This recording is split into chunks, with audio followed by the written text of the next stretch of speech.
Yo people, how's it going? It's your boy Richard Morse back at it again with another match preview, and this time it's Arsenal away, ladies and gentlemen. We're going to the Emirates, and yeah, let's talk about it. First of all, I want to say thank God that Evan Nilsson's red card has been revoked, which means he'll be available for this game coming up on Sunday. Is it Sunday? No, Saturday. Whoops. Sorry, Saturday, if pardon my French.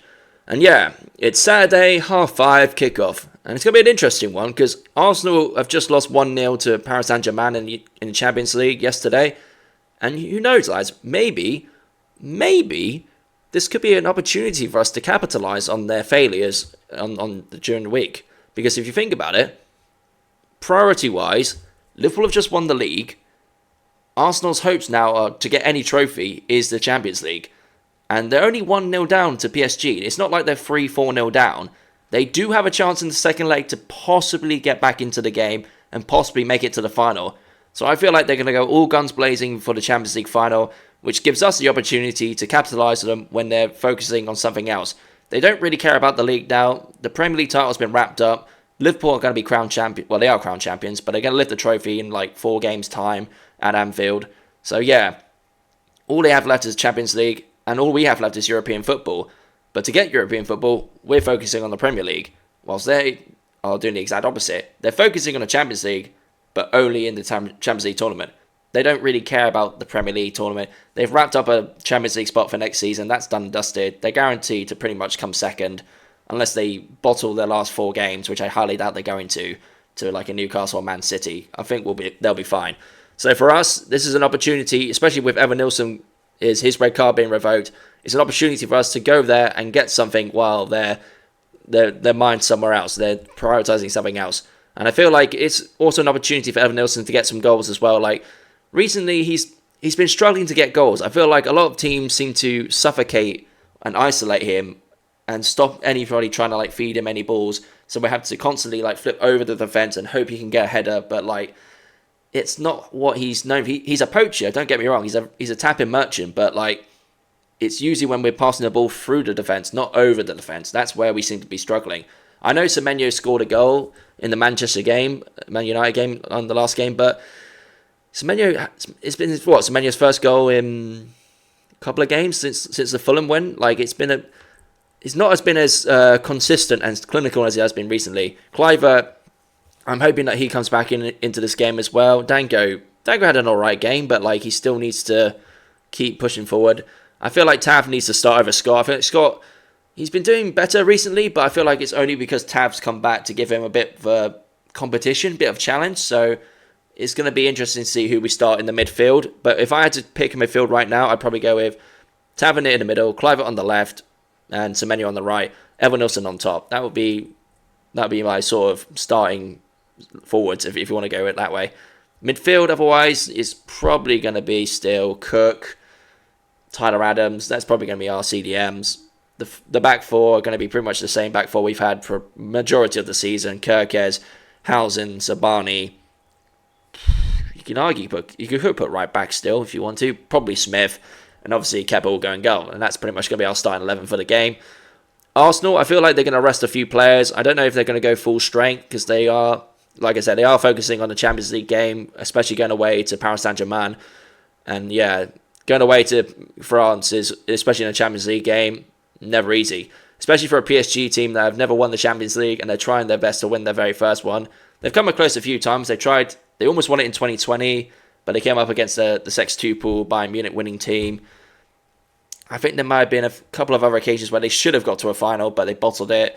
They probably went up against Madrid or Man City and lost there. So, yeah, for them, I think it's going to be the same as Arsenal. It'll be the first time they get to a final since 2006 if they somehow pull it off.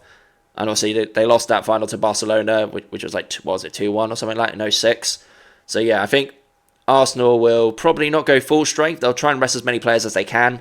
For them, I don't think it's a nothing game to them. It doesn't really mean anything. They're not going to win the league. They've pretty much guaranteed Champions League for next season. There's nothing really for them to play for left in the Premier League. All it is now is for them to go full guns blazing with the Champions League and just see how it goes and go all out for it. I think they'll probably rest Odegaard because Odegaard didn't have a good game in the Champions League. Probably Saka. I think Saka will come on for like maybe second half if they need a goal, but like I think they'd rather just save him for the Champions League, to be honest. Who else? Maybe Timber.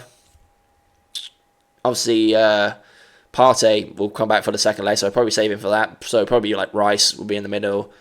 They might play like a Wanyeri. There's so many other choices they've got. They've got so much options on the bench. I mean, compared to what we've had recently, we had literally like Winterburn. Ever since like Tav and Sinistera, like those started to come back, we've actually got a bit more options on the bench. Whereas the last couple of games, a few games ago, all we had on the bench was Winterburn. That was it. That's all we had, and that's why Christie got injured, because we used him to death, and like that's why Semenyo and Kirkes and all these guys, where their form was really, really good during the middle of the season and early start of the season, but we ran them into the ground to the point where like they just couldn't keep performing anymore. And ever since the start of the year, their performances have just dropped. And I'm a little bit worried. I've always been a little bit worried with Kirkes and Housen, and especially Semenyo as well. Like, they're definitely going to get offers from other clubs in the summer. Like, and the problem is, have they already agreed to a new club, and have they mentally checked out? Possibly, maybe. What is it like? 4 games to go? They've probably, if not signed a deal to go somewhere else, they're pretty much in the probably coming weeks going to get something done and get over the line. Everybody and their grandmother kind of knows that Kirkes is going to go to Liverpool. Like, it's just a matter of time, especially now that they've just won the title. If there's any a reason to go to Liverpool now, they've just won the Premier League. They're about to get like a fuck ton of money. They're probably going to go hard in the transfer window with Isak and Kirkes, maybe even Housen himself as well. Like, and can you really blame Kirkes and Housen for going to Liverpool right now? Not really, no. They just won the league. And yeah, score predictions for this game. I've been saying it in the last couple of weeks that draws aren't really good enough, but unfortunately I think it's going to be another draw. I think it's going to be a 1-1 draw. I think Arsenal aren't going to be at full strength. We're going to be going all guns blazing to get the points, and I feel like it's going to be the same as like the Man United game, where we go 1-0 up, and then in the last couple of minutes something's going to happen where we fuck it up, and it ends up being another 1-1 draw. So I'm going to go 1-1 draw. As much as I want it to be a win, and we should be a win really, we should be going for wins, I have a bad feeling it's going to be another draw where we'll go ahead, because Arsenal are still reeling from the Champions League game. We go 1-0 up, and then defensively they start chipping away at us all the way through the first half into the second half. And then right when we really need it to count, right when we really need to be our defensively strongest, that's when they'll chip a goal in, and yeah, it'll be 1-1 in the end. So I'm going to go for a 1-1 draw. I'm hoping it'll be a win, but you never know in football. Things can happen.